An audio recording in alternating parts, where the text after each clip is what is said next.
All right, welcome to In the Future. And today we're going to talk about the future of what search is going to look like. And Max, let me start with a question for you. First, let me turn off this music. But I got a question for you. How would it feel for you if the internet, when you're doing a search, can read your mind and understand what you wrote and then ultimately give you a response? Is that something you would trust? To get a question, it could read your mind whenever you had a question about something. You're starting your day. Let's say you're going to work and you're like, well, what are the latest trends in content? Get a response directly into your mind, maybe perhaps an audio response. Would you trust that response? Maybe it depends on the source, honestly. But I don't think it's that different from today, is it? Where we're just inputting the actual question into something like Google. Well, that's actually what we're going to talk about, right? Because Ooh, that's what we're ultimately going to explore what the future of search, ultimately specifically on Google, is looking like, especially with the latest announcement of Google AI's. I think it's called Search Generative Experience, where we start to take AI and start to introduce that to people's search. But not only that, let's talk about the current day experience, which Max you've seen in the past, and you brought up is the snippets, the featured snippets responses, where what is that for those who don't know is when you start to do a search on Google, like, hey, let's say the same question Max maybe would ask in his mind 30 years from now, what are the latest trends in content? You get a single response at the very top that says featured snippet. And ultimately what it's doing, it's taking and scraping the information from that website and putting it into that, basically becoming a one-stop shop for your response. You don't even need to click on that website to get that answer. However, that link is still there. Now, hmm what we want to know and understand is how is that going to go and impact that's going to become the norm of search, right? Getting this one single answer, which from a user experience is great because I'm getting my response immediately. But what does that do when you start, when you stop exploring that answer further, right? And that, remember, that featured snippet is going to constantly change because that's the behavior of the search algorithm. So what are your initial thoughts on that, Max? yeah, very interesting topic. So I think it's important to actually back up and look high level at what the history of Google is and what their ultimate vision is for their company. Right? They want to be kind of Google wants to be sort of like your very knowledgeable best friend, right? Mm-hmm. They have your interests at heart. They're always going to give you the best answer that's good for you. And they're going to do it in the shortest amount of time with the least amount of effort on your part. But it's important to remember and kind of look at how Google search results have changed and evolved over the years. Mm-hmm. Today, if you go on Google, like let's disregard the featured snipper for a second. Let's Mm-hmm. say like I don't know, let's say in the last 10 years, Okay. when you search something on Google, you're going to get one page of results, which is known as the SERP, right? Search engine Mm-hmm. results page. There's like 10 or so links on there. And then you have page 2, 3, 4, 5, all the way up to like 50. Most Yep. people, I think it's like 60, 70, 80%, something like that, do Mm-hmm. not go beyond page one, which is Agreed. Do you? absolutely not. I don't. Unless I'm going really deep Yeah. down a rabbit hole, I'm probably gonna find something on the first page and then open up multiple links on that page and actually read all the articles, synthesize them on my Yeah. I'll even tell you, I don't think I even go past link number 10 on the own. first page. I think that's my max. And I think that's flexing Yeah, my search. yeah, that makes sense, and I think that behavior is representative of people at large, and Right. so Google knows that, right? So over the years they've kind of been eliminating those additional pages beyond page one, Mm-hmm. and over time you could kind of see where they're going if they eliminate those pages. And today, kind of like you mentioned, Spence, they have that featured snippet on top. And a Yep. featured snippet is what Google thinks is the best answer for the query or the question that you are trying to search for on Yep. Google. It wants to deliver that response to you in the shortest amount of time with the least amount of clicks or effort, which makes sense. But if you explore that vision and think about where it's going to go in the future, why would anybody bother searching through those 10 blue links on even on page one, opening Mm-hmm. up each tab, reading through it, synthesizing it, when what? I was just going to say there are no pages anymore on There you Google. go. There you go. And they got It's rid of that. just more results. Yeah. Yep. They And they're knew. They moving knew. much and they're moving, well, of course they knew, but also like Yeah. we know, right? Like Yeah. We know. Yeah. we Yeah. can predict what their vision is, Yep. because that's like if you think about what is ultimately the success for a search engine, it's to give the best search. Right. and the best user experience. And so, like, yeah, step one, get rid of all of the pages beyond page one. Step two, give people the opportunity on page one to search on their own through those 10 links, but also Mhm. make it easier for them. Maybe suggest the best answer on top so that they don't have to search beyond it. Which is a That's the snippet, featured snippet. what we have Step three, today. exactly. Step three, maybe featured snippet is the only thing that remains, and now you get rid of those 10 blue links that are below it. That's a very interesting approach. Now, layer on top of that, chat GPT, AI, and Mhm. all of that. Which is What what's does been that announced world look recently. like? And that's been Mm-hmm. announced recently by Google. Yes, yeah, absolutely. I think one thing to get, that's the far future, right? Because ultimately, I think what Google's trying to do is they're trying to become. I love when you said Google's trying to be your informative friend. Like that's exactly what they're trying to do. That is their vision. They want to be more conversational. So Mm-hmm. adding AI starts to make Google more conversational, and you ask it questions, you search for things, and it wants to optimize your experience. So you're not wasting time going through these links, like Max said, and ultimately you get a response. And it'll still show you links, by the way. Like it'll show you, it's not going to get rid of links all the way. And the reason that's going to be the case is because there's still advertising on Google. That's not going away yet. However, that being said, and also Google doesn't have this information itself, right? Google, from what I understand, I think Google still scrapes the websites to get its responses, and that's what the AI would do. It would basically combine the snippet, but later on the AI capabilities to summarize a snippet from multiple websites. Because today, the snippet that you get has a link to a source. Mm-hmm. So this when you start to do the combined snippet with AI or the search generative experience that Google calls it, you'll get multiple links on the side, like little icons for the different websites that help formulate that specific answer. So what you do is, yeah, you're right, Max. You remove the kind of explorative aspect of like tons and tons of links, and you narrow it down probably to 4 or 5. They may leave, maybe there might be a button that says see the rest, see some other links, but the main Google experience is absolutely going to be the enhanced kind of conversational aspect. I'm looking for A, I'm looking for B, and get a single response. Yeah, I would. You want me to jump you to the future today Yeah, yeah, yeah. with Do it. Google? Jump us, jump us. Do you have a Google Home? I do. Yeah, yeah, yeah. When you ask Google Home something, do you get 10 different results, or do you just get one? I get one that says, according to this site, this is da da da That's da. it. The response. That's it. Yeah. And what it's quoting is generally the featured snippet. And so Mhm. that's essentially the future. And they're testing that with devices in the house. And I Yeah. think that's a very important thing to understand, because unlike just regular Google Online, Yeah. devices in the house can be used by adults, but it could also Mhm. be used by kids. And Right. that information and that information flow is a very, very, very powerful thing for this one device to be able to influence all the people of Yeah. that household. Yeah, you nailed it. And I think the household piece is incredible because when you think about where most of these search experiences will be 50 years from now, going to the mind reading that I said, right? Not mind reading, but let's just say, I mean, Neuralink, maybe Neuralink is involved somehow, right? AR, VR, Google Homes and Nests and Internet of Things of the web of your home all connected. You're not going to have a visual of multiple links that you explore, right? We don't even know if the websites will look the way they do today because you don't really interface with a laptop or a similar device at that point. Maybe it's a complete different experience, and to optimize for those more kind of tangible experiences, whether they be in your mind, in a VR goggle, or in your home, it's got to be a concise response, and that's it. Hmm. So let's see, Quick, man. yeah, Yeah, yeah, quick and fast and seamless. yeah. Go ahead. Yeah, I was just gonna say, but just with AI, obviously, with all the excitement of this coming through, there's always the cons as well that we should be concerned about, which is the other side that we were going to speak about. And it's like just with AI today, and probably for a while, accuracy concerns, right?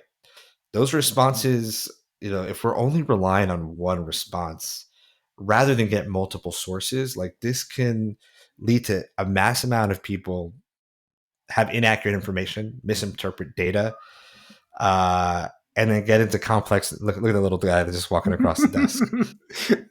That's cute. Yeah. I basically people are going to get mixed wires, right? Potentially, right? I get a certain response, you get a certain response because we just happen to do the same search at different times, and Yeah, yeah. that could cause all sorts of conflicts, right? There's two things that I want to unpack there. Number Yeah. one, number one is just at how an algorithm serves content differently to you. If your Hmm. searches and kind of like your general beliefs are different from mine, Yeah. and so we are actually getting two different pieces of information, two different Yep. facts. So I think an algorithmic result has some dangers behind it, but it's inevitable, right? Because Hmm. those results build on your behavior and your other interests and stuff like that.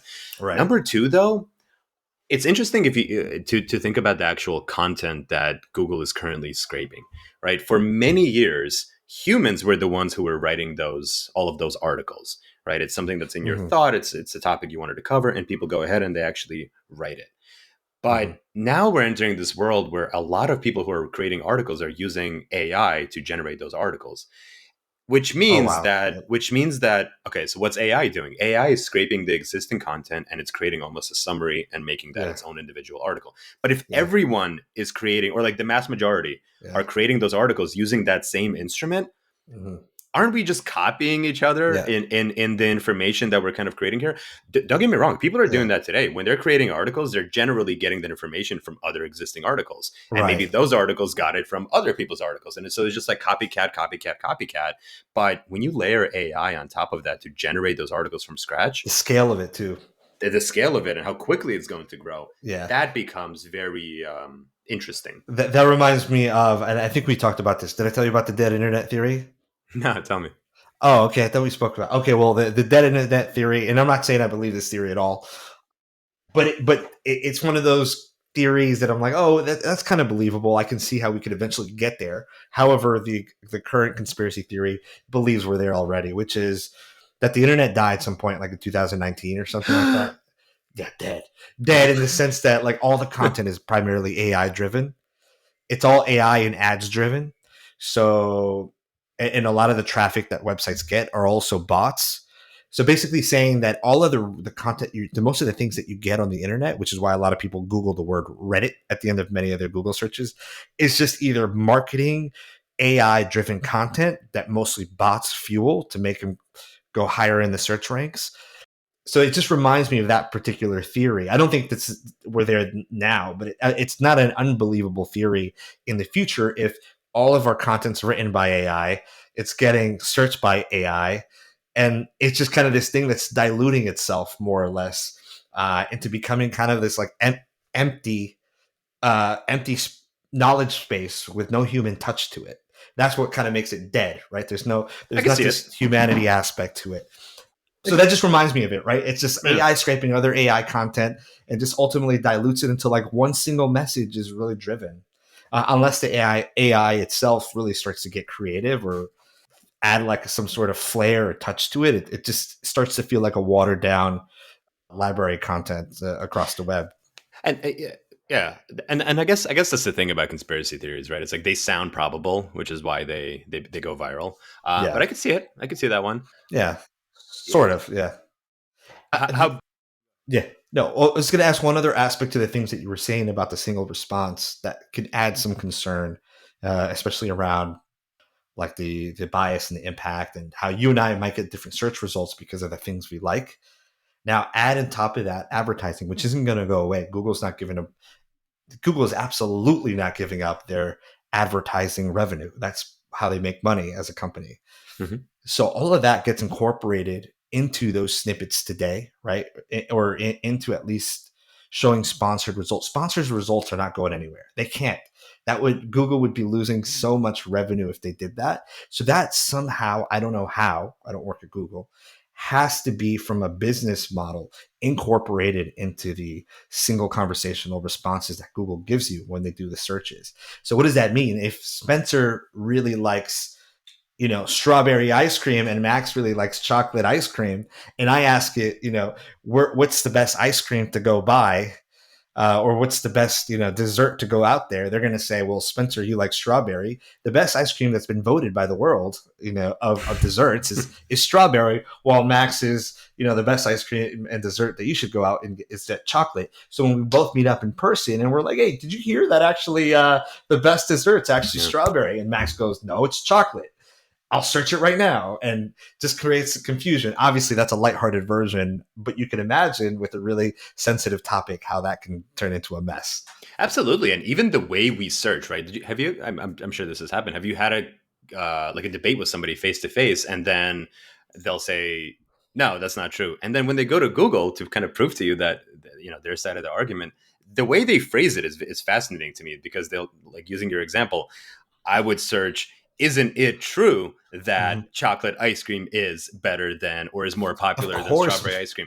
And then what's the result that you're going to get? Is it going to be biased? Of course, like what's the of course slant it that is. you're going to get? And Yeah, so I'm totally with you, man. Like on that's a very kind of like a broad example, but for those more sensitive topics where people really clash, not having the same facts is dangerous yeah, because people not only have people forgotten how to truly debate with each other unemotionally, right, without hmm, without just based on facts alone. People have no people no longer have access to the same facts, to the same information flow. yeah, And so when you combine those two things together, that creates bubbles, and bubbles are very dangerous.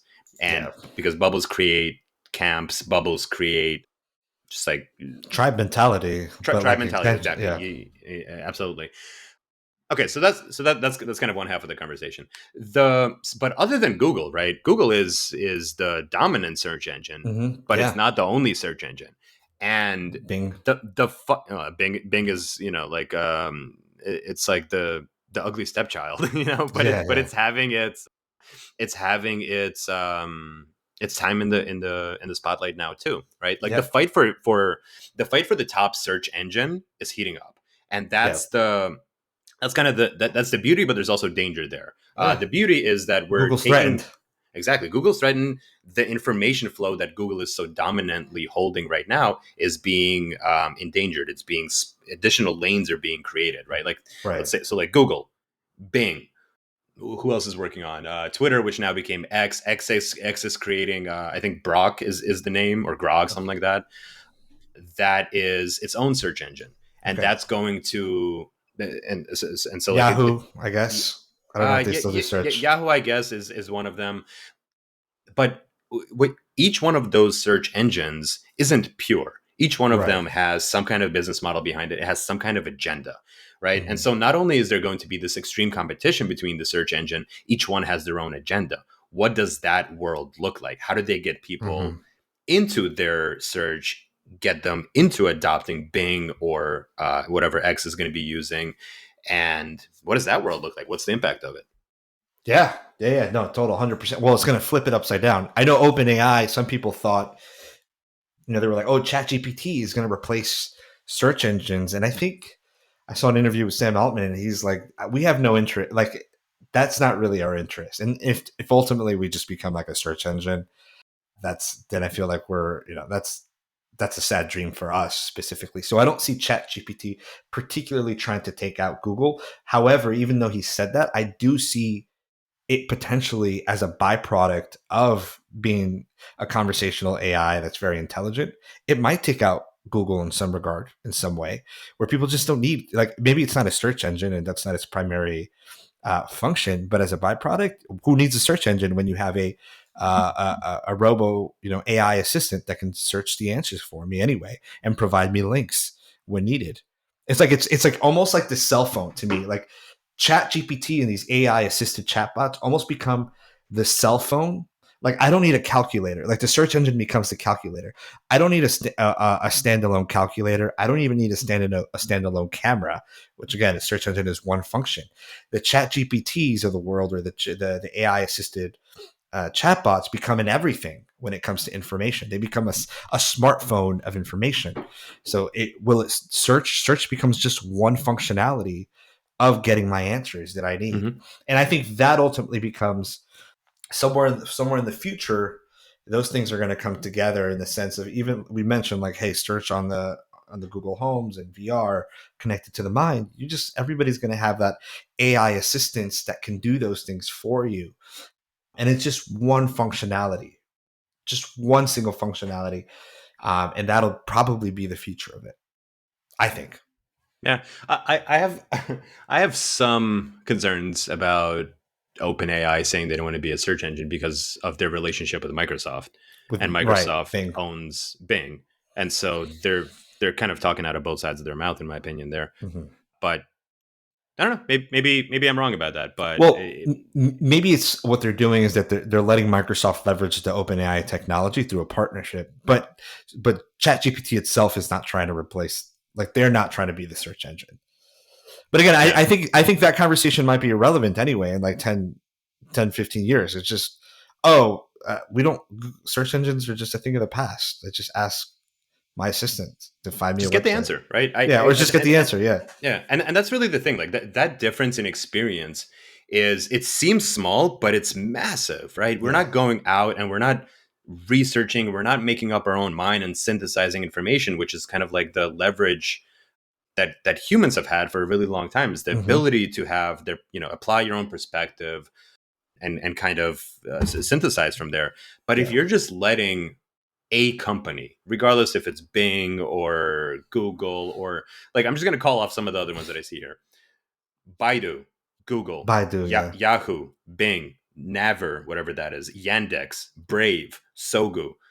So, some of those don't sound like American companies. So No, some of them are Chinese as yeah, well. so now when you have a Chinese company that's serving up answers to people, obviously they have some kind of agenda, they have some kind of slant.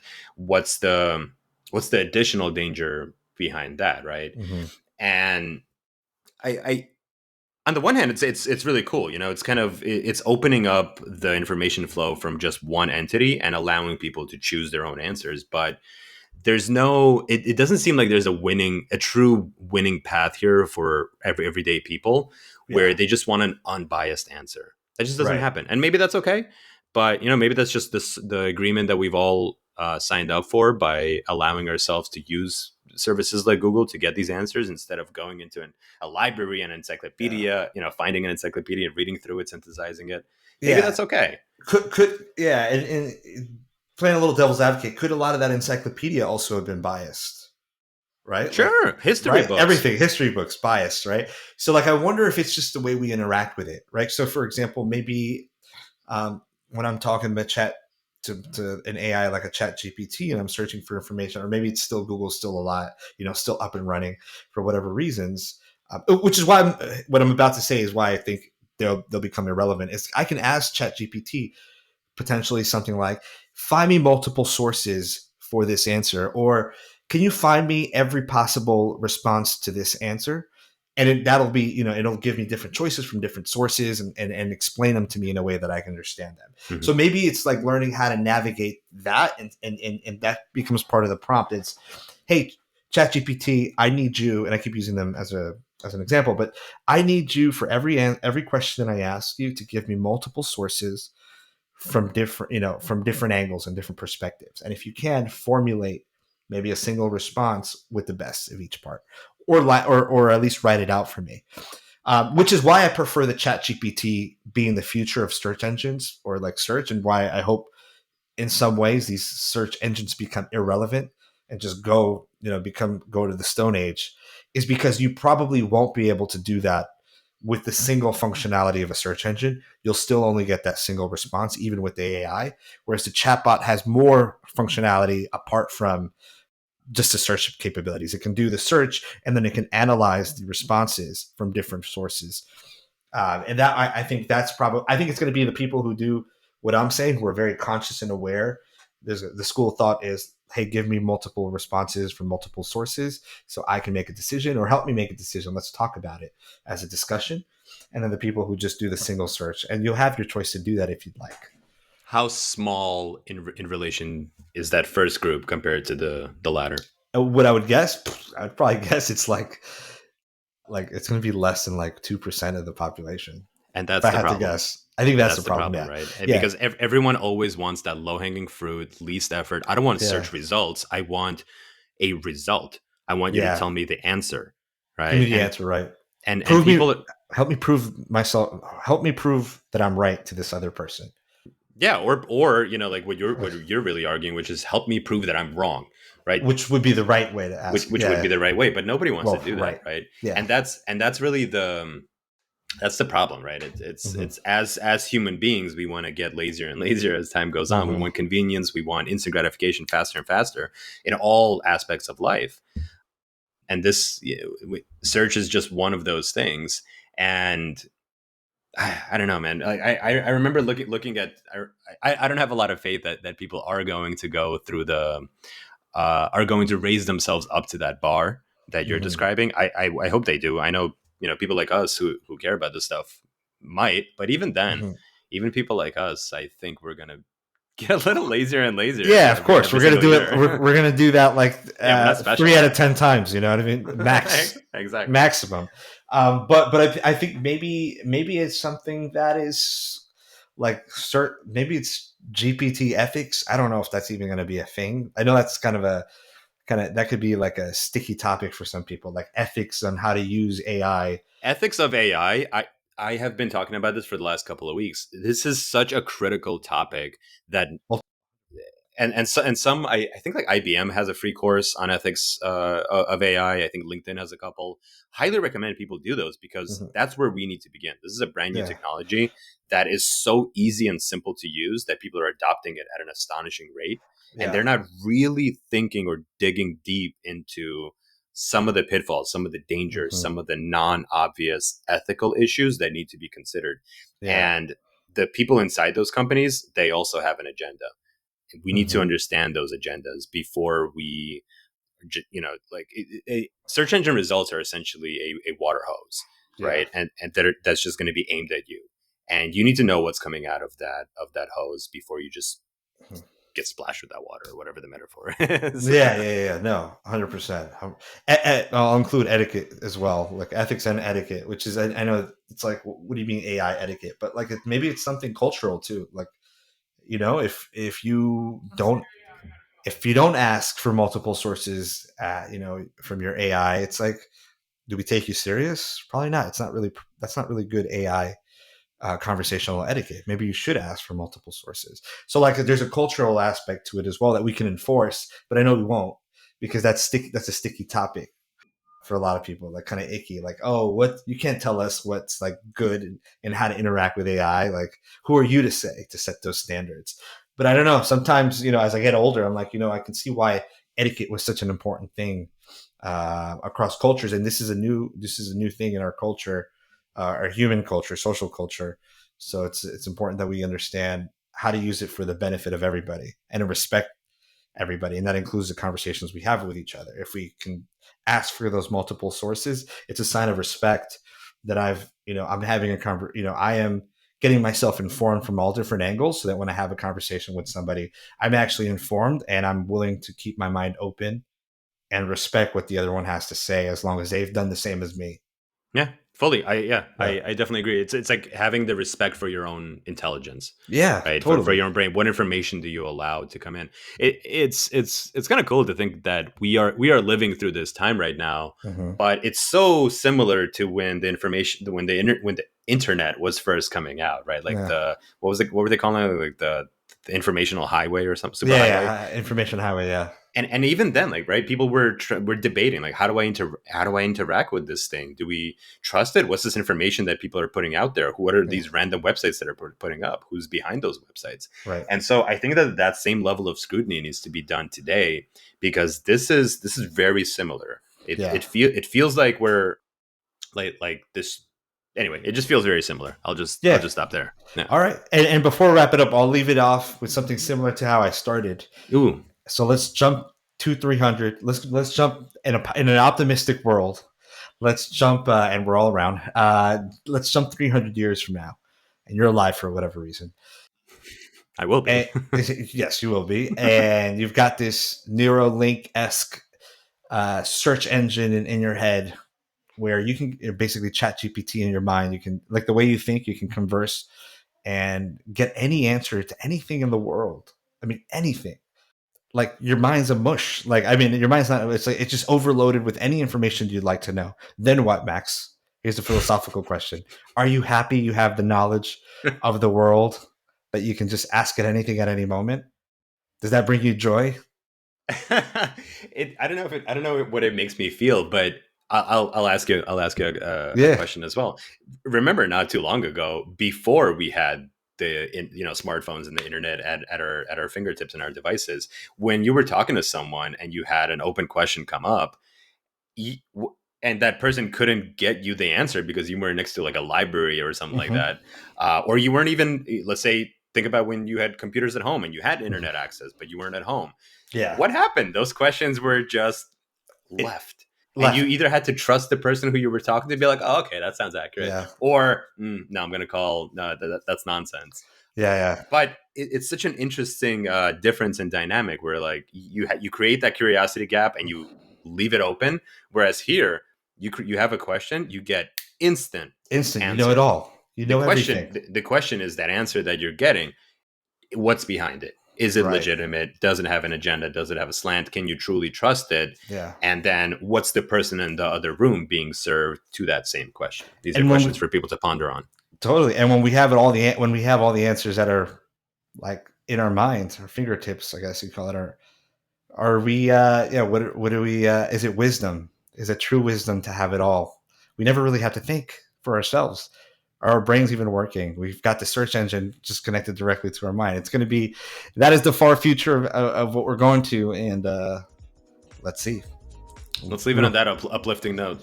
Yeah. All All right. right. Catch you next time. Bye.